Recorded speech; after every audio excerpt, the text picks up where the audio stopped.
पशु पलट करके मनुष्य बन जाता है, मनुष्य से पलट करके देवता बन जाता है और नर से नारायण बन जाता है। तो इसलिए ये परिणाम साथ में संत महापुरुषों की समाज। प्रणाम गुरुदेव जी को बारंबार।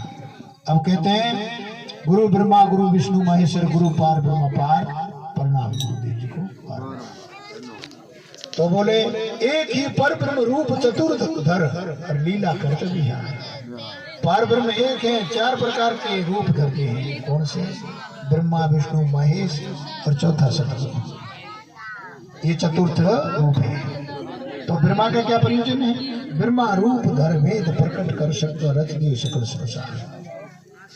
तो ब्रह्मा का रूप धर के और वेदों की रचना की। तो वेदों की रचना करने की क्या आवश्यकता थी? जैसे चार प्रकार के अनुबंध होते हैं। पहला अधिकारी है, दूसरा जो है विषय है, तीसरा प्रयोजन, चौथा संबंध। संबंध किसको कहते हैं? जो वेदों का भगवान का संबंध है, ब्रह्म का संबंध है, इसलिए वेदों की रचना करने की आवश्यकता थी। दूसरा अर्थ क्या है? जैसे कोई राजा अपना राज्य सुचारू रूप से चलाने के लिए एक कानून की पुस्तक लिखता है, उसके मुताबिक अपने राज्य का संचालन करता है। जैसे हमारा देश आजाद हुआ तो संविधान लिखने की आवश्यकता थी, तो संविधान के अनुसार देश चल रहा है आज भी। तो इसी प्रकार ये सृष्टि रचना करने से पहले वेदों की रचना की, जिससे सुचारू रूप से सृष्टि चल सके। वेदों के जो विरुद्ध में कर्म करते हैं उनका जन्म डूब जाता है, विफल हो जाता है, और वेद विहित कर्म करते हैं वो सफल हो जाते हैं। तो ब्रह्मा रूप धर वेद प्रकट कर रच दियो सकल संसार, प्रणाम गुरुदेव जी को बारंबार। दूसरा विष्णु रूप धर विश्व को पालन और धर्म हित लयत अवतार। अवतार की परिभाषा क्या है? अवतार यानी ऊपर से उतरना। राष्ट्रपति जब अपने बच्चों के साथ खेल करते हैं ना, तो अपने सर्वश्रेष्ठतम कुर्सी को छोड़ करके नीचे आ जाते हैं। इसी प्रकार भगवान जब हमारे यहाँ आकर के लीला करते हैं, कब करते हैं? धर्म की हानि होती है। तो दो प्रकार का अवतार है, एक जो है निमित्त अवतार, दूसरा नित्य अवतार। निमित्त अवतार भगवान का है, हमेशा नहीं होता, और नित्य अवतार संतों का हमेशा होता है। तो निमित्त अवतार कब होता है? उसको कहते हैं कला सहित अवतार। गीता के चतुर्थ अध्याय में 7वां और 8वां श्लोक है।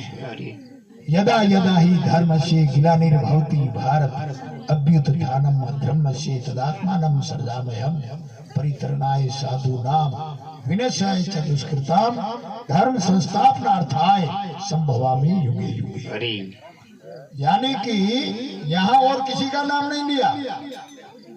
कई लोग कहते ब्राह्मणों की रक्षा करते हैं, गाय की आठे के गाय की रक्षा होनी चाहिए, परंतु यहाँ विशेष रूप से संतों का परित्रणाय साधूनां विनाशाय च दुष्कृतां।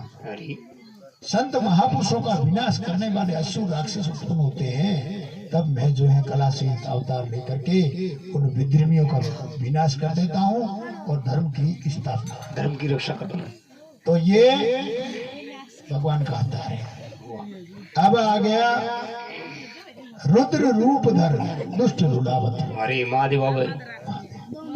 अब रुद्र जब पृथ्वी के ऊपर सारे असुर रहते हैं, धर्म का बीज भी खत्म हो जाता है, तब जो है रुद्र रूप से महादेव के रूप में आकर के परले कर देते हैं। आज भी ऐसा थोड़ा होता है, झटका लगता है। कभी कभी जब भूकंप आता है ना, कई लोग कहते हैं भाई शेषनाग की जो फड़ के ऊपर पृथ्वी है और वो शिव जी के गले में, ऐसा सुनते हैं। परंतु कहते हैं भाई जब उनको ये धर्म की दृष्टि में बाहर दृष्टि घुमाते हैं कि अधर्म अधर्म सारा है, तो ऐसे सर हलाते तो भूकंप आ जाता है। अरे थोड़ा सा धीरे लाना चाहिए। तो देखो कई प्रकार के मरने के साधन भगवान जो है, अपन उस अलौकिक सत्ता को जानते नहीं। जिंदगी भर चोरी जारी ठगी करके धन इकट्ठा करते हैं, लेकिन